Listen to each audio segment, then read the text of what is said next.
Mesdames, Messieurs, peuple congolais, quelle est selon vous la différence entre un peuple de moutons et un peuple de loups? Moi, si je devais chercher cette différence, je vais d'abord commencer par voir les caractéristiques qui définissent soit un loup, soit un mouton. Un mouton, c'est un animal qui n'est pas intelligent. Il n'est pas courageux. Il est peu organisé. Il se fait toujours attaquer. Donc, c'est une proie. Alors que le loup, par rapport au mouton, il est plus intelligent. Il est plus courageux. Il est très organisé d'ailleurs. Et souvent, il anticipe. Au lieu de se soumettre, comme sont les moutons. Donc, les loups, c'est des prédateurs. Mesdames, Messieurs, bien entendu, et là où il y a un loup, il y a toujours des moutons. C'est ce qu'on appelle, en sens naturel, la dynamique des espèces, entre proie et prédateur. Là, il y a un loup, il y a toujours un mouton. C'est la garde à manger des loups. Mesdames, Messieurs, vous savez que les peuples de moutons engendrent toujours des gouvernements de loups. Les peuples de moutons engendrent toujours des dictatures de loups.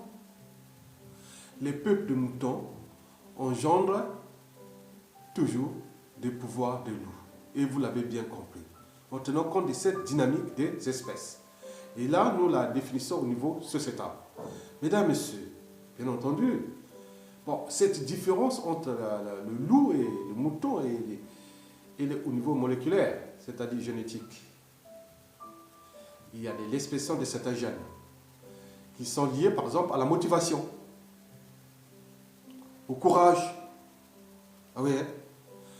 Nos comportements, c'est-à-dire, par exemple, nous, en tant qu'humains, nos mentalités, habitudes, comportements sont induits par l'expression de certains gènes spécifiques à chaque individu, même au sein des branches et des lignées. Mesdames, Messieurs, donc, l'expression des gènes du courage sont plus actifs. Hein?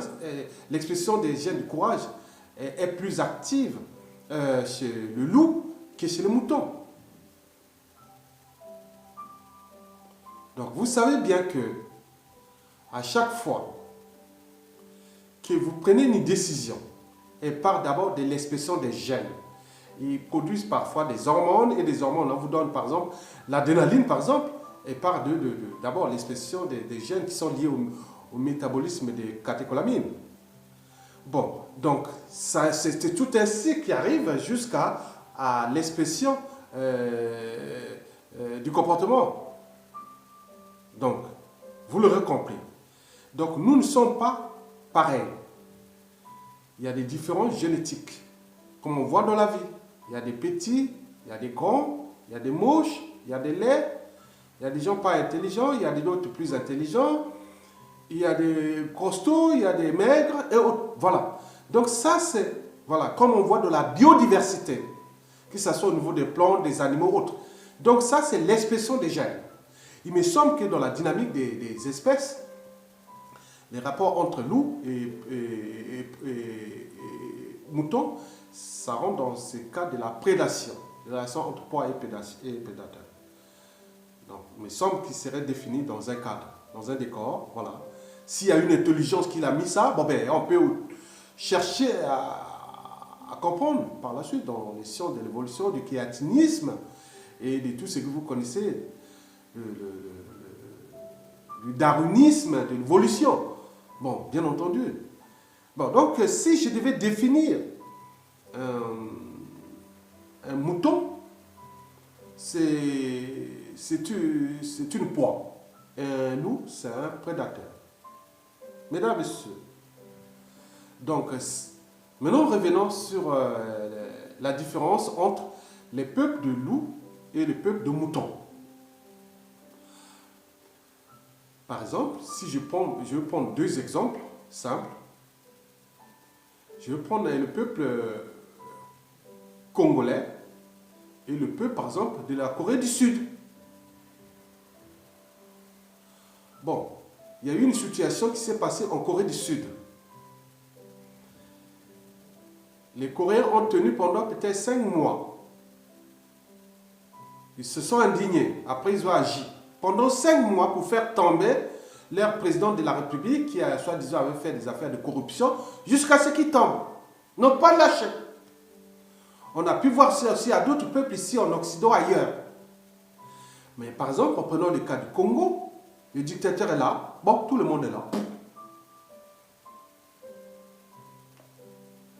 Ils ont été de capter un à un, faire tomber un à un comme des quilles dans un bowling. On dit, qui sont tous? Donc, si je devais définir un peuple d'abord de moutons, comme il est le peuple congolais, donc c'est un peuple qui n'est pas intelligent, il n'est pas courageux, il n'est pas libre et digne, il n'est pas organisé, et il se fait toujours attaquer, sans agir. Ça, c'est un peuple de moutons. C'est comme on voit dans les attaques regardez par exemple les attaques des prédateurs sur les proies. Par exemple, quand un loup attaque un mouton, bon, souvent les moutons sont là, hein, ils disent, à qui son tour? Ah oui, il a attaqué, bon ben ils sont là, ils attendent. Et à qui le tour? Et il vient attaquer encore un autre, ils sont là. Ils regardent. Ça ne bouge pas. Et après, c'est répétitif. Eh bien oui, ça c'est un peuple de moutons. Mais par contre, si vous prenez par exemple les buffles par exemple, quand ils se font attaquer par les lions, mais alors, ils s'organisent. Ils viennent charger les lions. Et ça c'est l'expression des gènes. Donc, bien que, oui, les buffles ne sont pas des peuples de moutons, non. Ils ne sont pas des groupes d'animaux comme des moutons, non. Ils sont différents. Parce qu'une fois ils sont attaqués, ils s'organisent pour venir charger. Vous voyez comment ils se structurent. Et parfois, les lions sont surpris. Et c'est ça, le peuple de loup. Le peuple de loup, c'est quoi? C'est un peuple intelligent, courageux d'ailleurs, libre et digne dans leur fort intérieur. Parce que la liberté, la dignité, c'est d'abord dans le sang, dans l'ADN. Et donc, le peuple de loup sont souvent très organisés, très structurés. Ils anticipent toujours. Alors que les peuples de moutons, ils sont toujours dans la soumission. Il faut qu'ils soient devant un mur pour chercher à réagir. Alors que les peuples de loup, ils anticipent. Donc, c'est ça le courage. Mais souvent, par exemple, dans les situations sociales, par exemple, sociopolitiques et autres, quand on voit, par exemple, les peuples de moutons, il y a une situation, ils s'indignent, ils sont là. Bon, mais tous les tours. Par exemple, Sassou Nguesso est en train de vendre le pays à la découpe. Il est en train de déclasser un à un le tissu social congolais. Il est en train de conduire ce pays vers une poudrière. Et les Congolais sont là, civils et militaires, ils sont là. Qui le tout? Ah, il a attaqué tel colonel, il a tué tel opposant, et tel individu est mort. Mais non, c'est des humains. Ils font partie de votre peuple. Nous, on peut faire parler du nord, du sud, de telle tribu, autre. Mais ça, c'est du caviar pour les dictateurs. C'est du pain béni pour les dictateurs. Vous êtes divisés et à ce moment-là, comme les moutons. Quand les loups attaquent, c'est lui, mais la faute n'a pas de chance. Il est parti, il a été attaqué. Il attend. Et après, il revient encore, il attaque un autre. Mais alors que les peuples de loups sont comme les moutons. Excusez-moi, sont comme des loups. Dès que vous attaquez, ils s'organisent. Ils s'indignent. Mais après, aussitôt, ils se situent et ils attaquent. Et ça, c'est comme ça. Ils agissent en réalité. Donc la différence entre un peuple de moutons et un peuple de loups, c'est que le peuple de moutons est souvent dans l'indignation récurrente, sans franchir la barrière d'agir. Alors que le peuple de loups s'indigne bien sûr, et après ils agissent. C'est ça la différence. Donc, quand on voit la Corée du Sud, oui, c'est un peuple de loups. Le Congo-Brazzaville, et ben souvent dans tous les bassins du Congo, par exemple, les Bantous, c'est des peuples de moutons, ça se voit. Et ces régimes sont là, ils sont en train de les déclasser, les déshumaniser, les déciviliser. Ils sont là sans agir, sans se structurer. Ils tiennent que, bon, ici par exemple, et quand on attaque un individu, et on dit je suis, et tout le monde s'organise et ils agissent sur toutes les structures sociales, politiques et autres de ces peuples de loups. Donc la différence est là. Donc vous venez de comprendre cette différence un peu simple, j'ai voulu faire un peu simple. Donc vous avez compris que si j'ai résumé, le peuple de moutons, c'est un peuple qui n'est pas intelligent, pas courageux, pas organisé. Ils se font toujours avoir, ils font toujours attaquer, et c'est comme des proies, et c'est des peuples qui s'indignent et ils ne sont jamais agis. C'est comme des chiens qui aboient sont morts. Alors que les peuples de loups, oui, ils sont organisés, ils sont intelligents, ils sont structurés, ils sont courageux et autres. Mais tout cela, c'est au niveau de l'expression des gènes. Bien sûr, il y a un problème d'éducation parce qu'il peut y avoir aussi un effet d'entraînement à la dignité, à la liberté. Oui, bien sûr que ça a appris, c'est appris.